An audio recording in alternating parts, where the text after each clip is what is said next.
right, it's 9:30, so I'm going to call the meeting of the HHS DuPage County to order. The physical quorum of members is not present, however, pursuant to 70 of the Open Meetings Act, members are permitted to attend remotely. Either one member of the committee, chief administrative officer, or our chief legal counsel are physically present at the regular meeting location. In-person attendance and public comments are allowed, subject to attendance limitations required to ensure the health and safety of those who attend. Roll call, please. Sure. Chair Renahan. Here. Vice Chair Swarzy. Here. Member Selman. Here. Member Chaplin. Here. Member Desart. Here. Member LaPlante. Here. Great. Do we have any public comment? No public comment.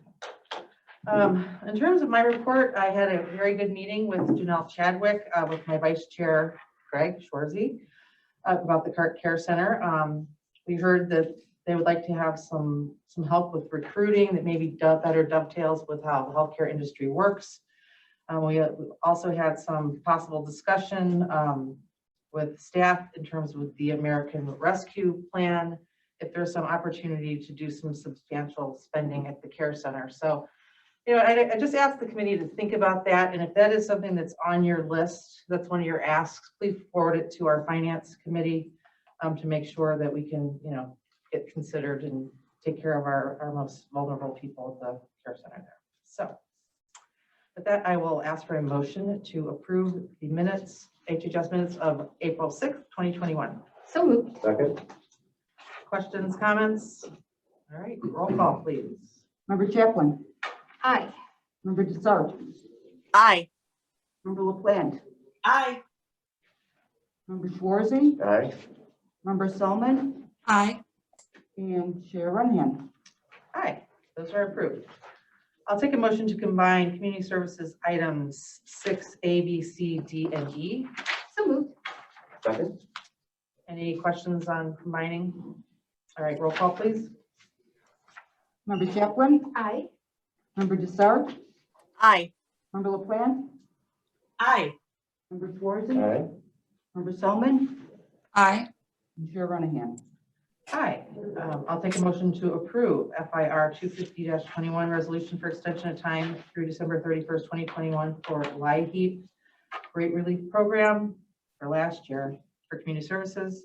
HHSR 251-21 authorization for application 2022 Title 3B Aging Disability Resource Network Assets Services Grant Fund 2022 from Age Guide Northeastern Illinois.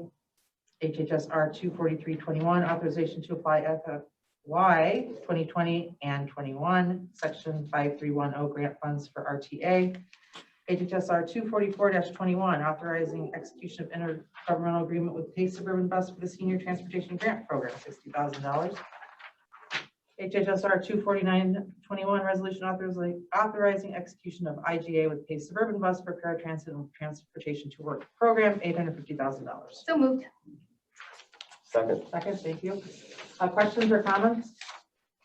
Mary, you just want to give us a blurb for maybe our new members who are not as familiar? On each of them? Just kind of RTA, please. So sure, so the RTA one, let's see, so 6C is authorization to apply for 5310 grant funds from the RTA. The county has something called the Transportation to Work program, where we, through the Ride DuPage platform, we provide transportation for individuals with disabilities traveling back and forth to work, with developmental disabilities traveling back and forth to work. So a portion of that program is paid for by these 5310 grant funds. The item D is also service that we provide through the Ride DuPage platform, specifically for seniors.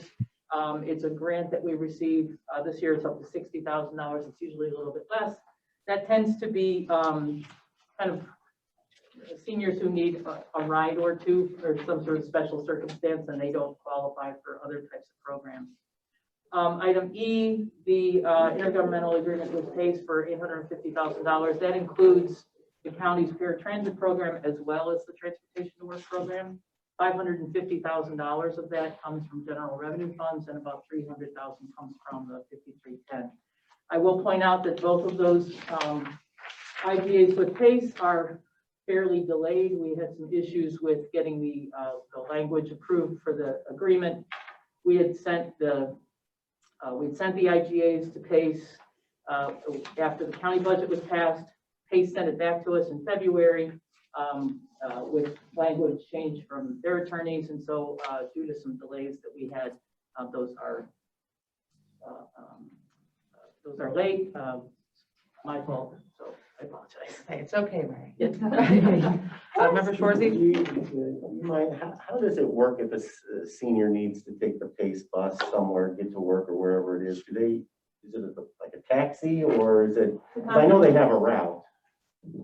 No, these are, everything operating under the Right DuPage program is called a demand responsive service. Okay. So it's door to door. So wherever the senior needs to be picked up, if they're picked up from their home.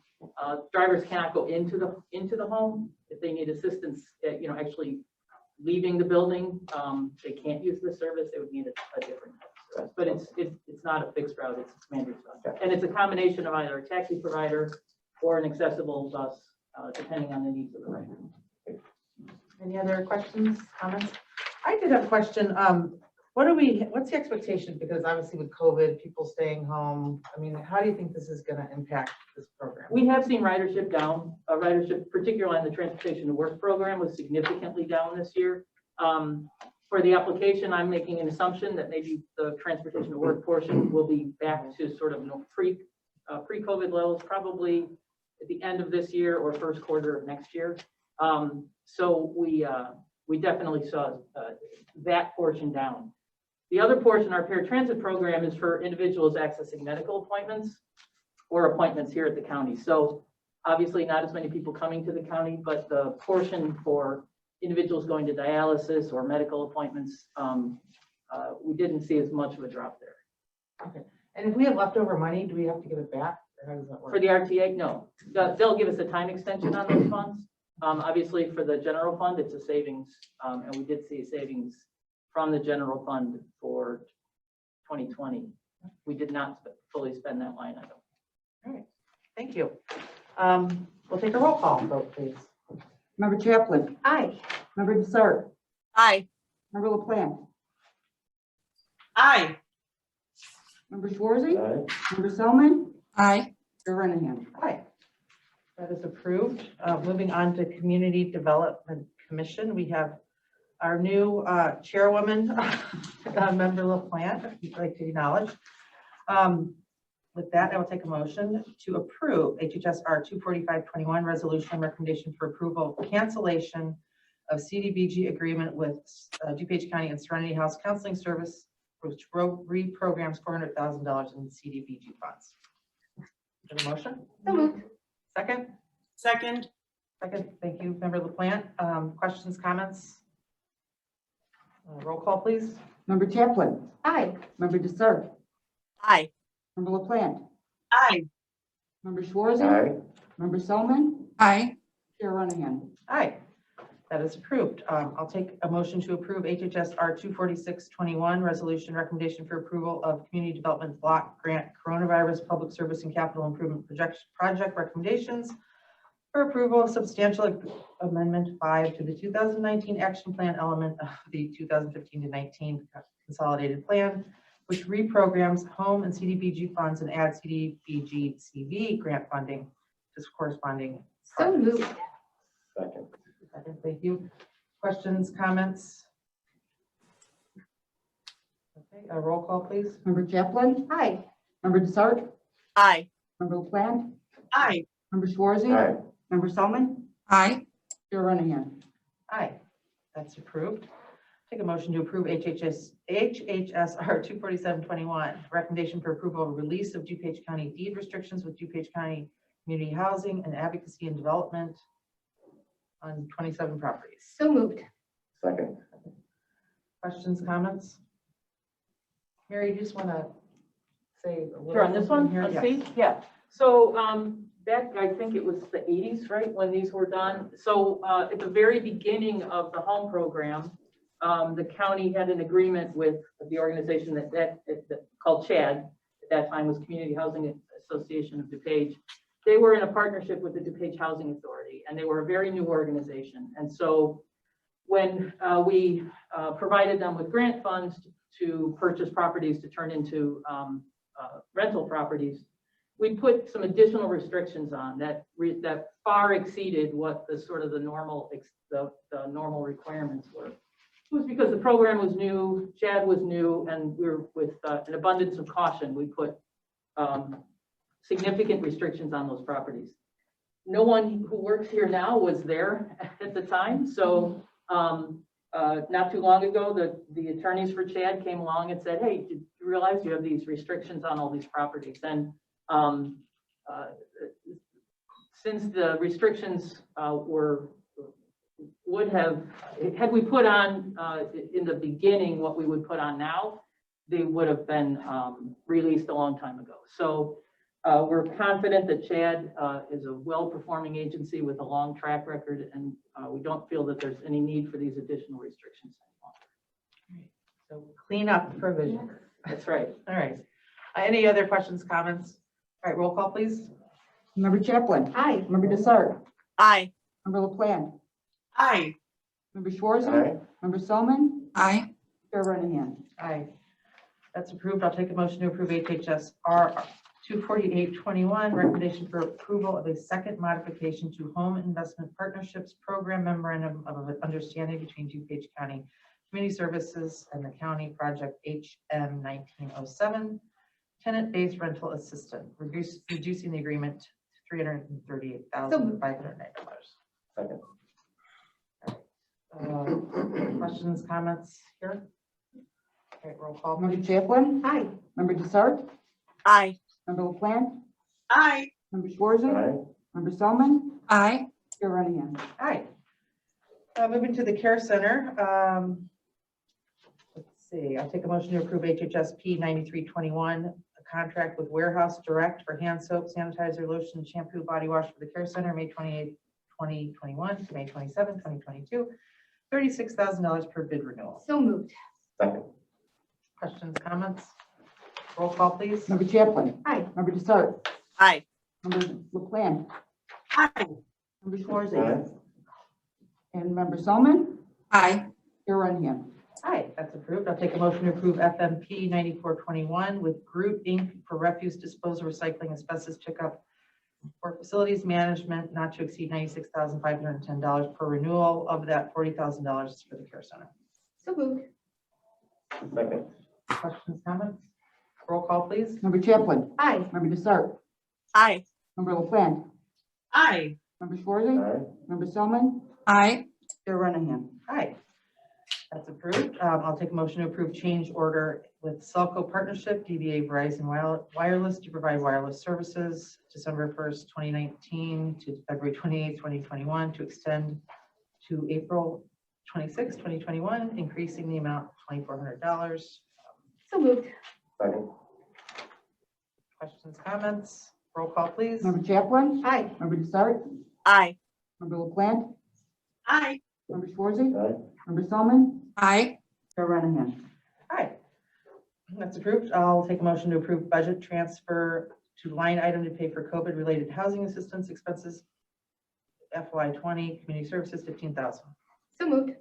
Second. Questions, comments? Roll call, please. Member Chaplin. Aye. Member Desart. Aye. Member LaPlante.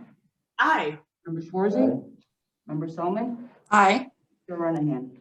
All right, that's approved. I will take a motion to, let's combine informational items 10A, B, and C. So moved. Second. Questions on combining? No. Roll call, please.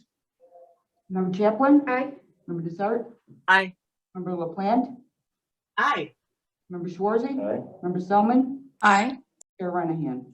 Hi, so I will take a motion to receive and place on file informational items, grant proposal 2821, weatherization FY22, $661,653 community services. GPN 2921, Illinois Department of Commerce, Economic Development, $882,548. And GPN 3021, weatherization state grant also with Commerce and Economic Development, $346,142. So moved. Second. Questions, comments? Roll call, please. Member Chaplin. Aye. Member Desart. Aye. Member LaPlante. Aye. Member Schwarzy. Aye. Member Selman. Aye. And Chair Renahan. Aye, those will be placed on file. Do we have any residency waivers? No residency waivers. We do not. DuPage Care Center update. Janelle Chadwick. Morning. Morning. Since we last spoke, I think I talked briefly about the 2 lab results that ended up being false positives. We've not had any more of those circumstances. We're very happy with that. So we've not had any positive cases, and we do not have any units on quarantine. IDPH came out with the increase in cases within the states and the counties. So there are restrictions, if we have a case, are pretty significant. So we're very happy that at this point the visits are occurring. The residents and families are able to spend that time together that's been so missed for so many months. So that's very wonderful to see. It's very emotional to see. The families have been very appreciative of, it's a very structured, very structured process. And some aren't quite so happy with the structure, but for the most part, they recognize the need to continue to protect everyone. The focus from IDPH has really turned to this fit testing with the N95s and when do you use an N95. We had already conducted fit tests for those that work on the COVID unit. We were fortunate to have what's called a P100 mask that has the big filters. And then we also had the N95s for the staff down there. Now they're saying that anyone, if we have a unit that's on quarantine, all the staff that provide care on that unit would need to wear an N95. So we've just contacted a vendor, and we're going to now do a train the trainer program. So we'll have 5 of our own staff that can do this fit testing instead of being at the mercy of others. So we're really happy that we'll be able to do that on site. The other thing I'm excited to share with you is that we are starting to pull together a CNA class here on site. That's our own facility CNA class. It's not a College of DuPage class that we have here at times. It's our own, meaning we could have a housekeeper, or we could have a dining services, we could have a rec or receptionist, anyone. If they have an interest in becoming a CNA, we're going to be able to offer that on site. And our infection control nurse, Carol Trejo, is a longtime educator. So she's going to be teaching to be the program director. This has all had to be approved through IDPH, by the way. So you have to have special permission to do this. And we've had it, but then COVID happened. So we've not been able to implement it. So then we have another person with an immense amount of experience that has agreed verbally to teach the clinical portion. So our target is June 1st. We have to get all the documents in order, and then we'll certainly be coming to you with some type of an informational or contractual document for approval. So we're very excited to get that underway. We're looking to do up to 8 individuals in each class, usually 5 to 6. We have to be very careful if we're going to pull people out of other departments, that those departments can still function. But as we certainly want to encourage that education for anyone that has that interest. So we're really happy to get that underway. It's been a long time coming. So that's my report for today. Great. That is great news. Member Schwarzy, do you Hi, have thank you, Janelle. Is this class only for current staff members who aren't CNAs, or can people from the outside sign up? Right now, we're just doing internal Okay, first, and then we'll look to expand externally. okay, thank you. All right, Member Selman? Thanks, Madam Chair. And Janelle, thank you so much. That CNA program sounds incredibly exciting. Do the employees need to pay anything to participate, or is it really just like an added benefit and then there's more career opportunity when they're done? So this particular program, the cost of a course is usually around $1,200 to $1,500. Because we're doing it ourselves, we do not. We would obviously have to pay for the staff members, like Carol, for her time. The other instructor, we will have to pay that person to do that piece. And then there's the books and other supplies. The foundation, the Care Center Foundation, has been very involved with wanting to do some scholarships as well. So we might incorporate the cost of the books into that. We don't want people to not participate because they can't afford it. We're looking really to find a way to get it done. There are some programs where we require individuals to work at a facility for like 1 to 2 years following this because we want that Mhm. commitment. But that's something that we'll have to go through HR, make sure we have, if we're able to do that, that it's all in line with the county policies. That's really exciting. I would think that if there's any way that this committee can help with the scholarship funds, I think we'd all be very excited. So please let us, keep us updated. It's just a really great development for you guys. Thank you. Yep. Thank you. Progress. Thank you, Janelle. Thank you. Community services update, Mary Keating. Couple things this morning. Speaking of transportation, as I was earlier, the paratransit program provides trips, as I said, to folks who are low income traveling to medical appointments. We have added any vaccine site as an eligible trip purpose. Currently, the paratransit program is income restricted.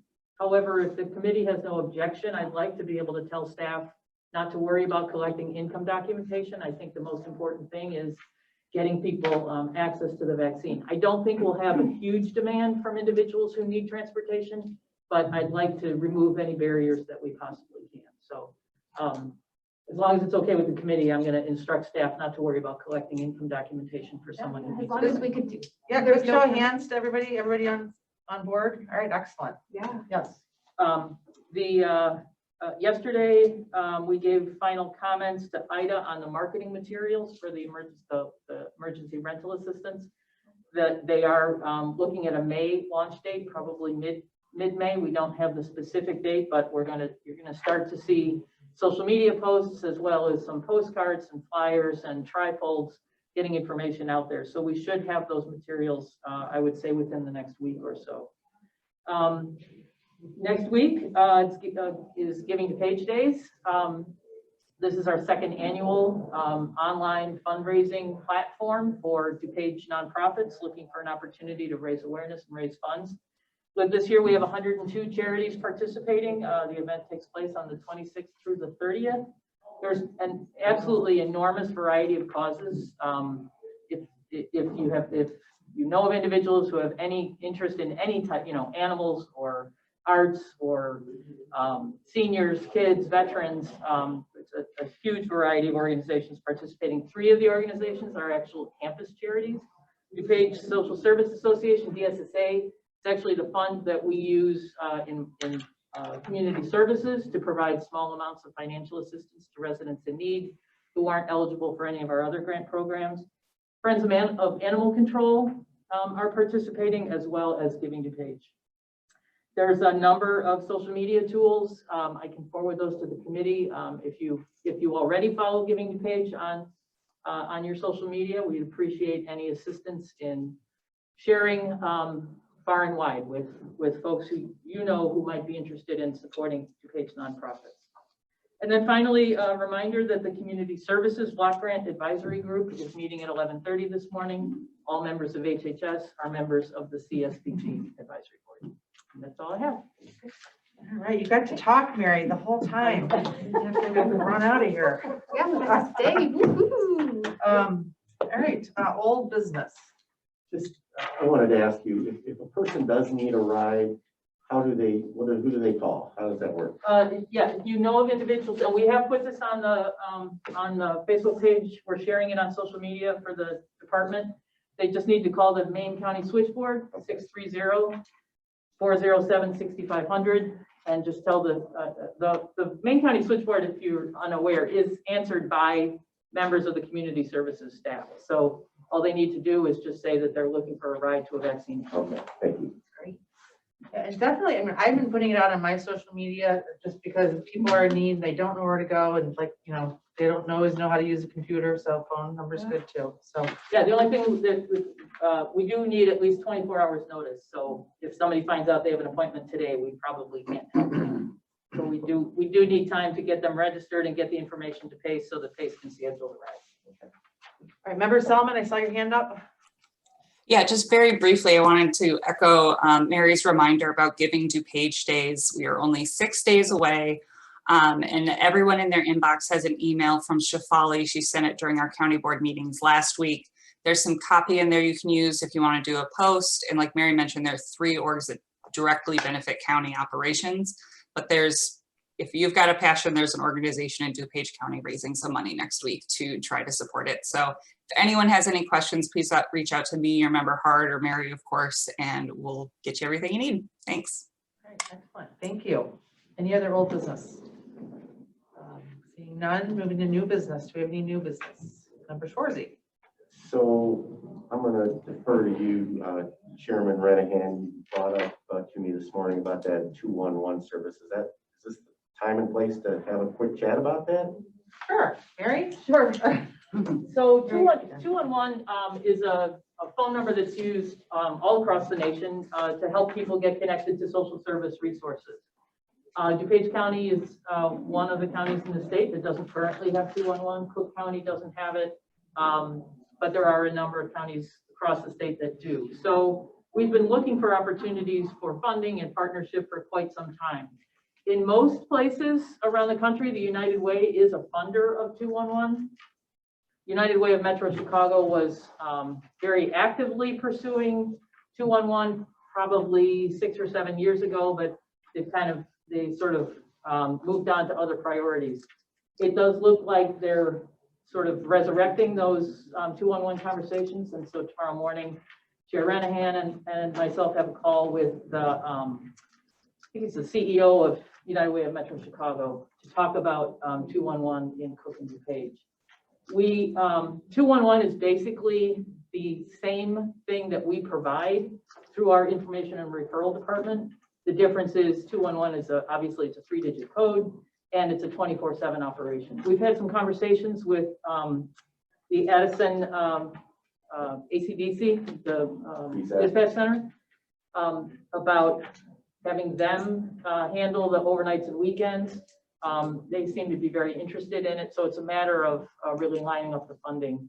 But I'm hopeful that maybe United Way might be interested in partnering with us. But it's something that it's certainly been on my priority list for a very long time. We just have been unable to get all the pieces lined up together. So I'm hopeful that we'll get something happening in 2021. That's great. I think it's a wonderful, wonderful program. We have some American Recovery Act money that we could possibly put toward this. Yeah. So the thing about 211 is that it requires operating funding. Operating funding requires a level of annual commitment, not just a capital project that's sort of a one and done. So while I certainly think the American Rescue Plan funding, I don't see any reason why it would not be an eligible expense. Obviously that's up to Treasury interpretation, but I think you certainly could make that case. And that would then be a matter of 2025 and beyond. But I don't think we're talking about huge amounts of operating funding over what we're currently doing within the Information Referral Division. So I think that's why I'm hopeful. I think there's a lot of resources that are out there right now. You had mentioned that one of the dispatch centers would man the phones on the weekends. Who would man the phones during the week then? We would continue So to it do would it. actually come to this? It would still be, yeah. Okay. Yeah, I mean, so our information and referral specialists are all certified in the protocols that are required for 211. We're already certified under the Alliance of Information Referral Systems. So we're from a staffing perspective, we're fully compliant. What we don't have is 3-digit code connecting to us, and we don't have 24/7. Yeah, that would be really nice. Thank you very much. All right, any other new business? I will take a motion to adjourn. So move. Second. All right, roll call, please. Member Chaplin. Aye. Member Dessert. Member Dessert, motion to adjourn. Aye. Member LaPlante. Member Schwarzy. Member Selman. Aye. Chair Renahan. Aye. All right, thank you. We are adjourned.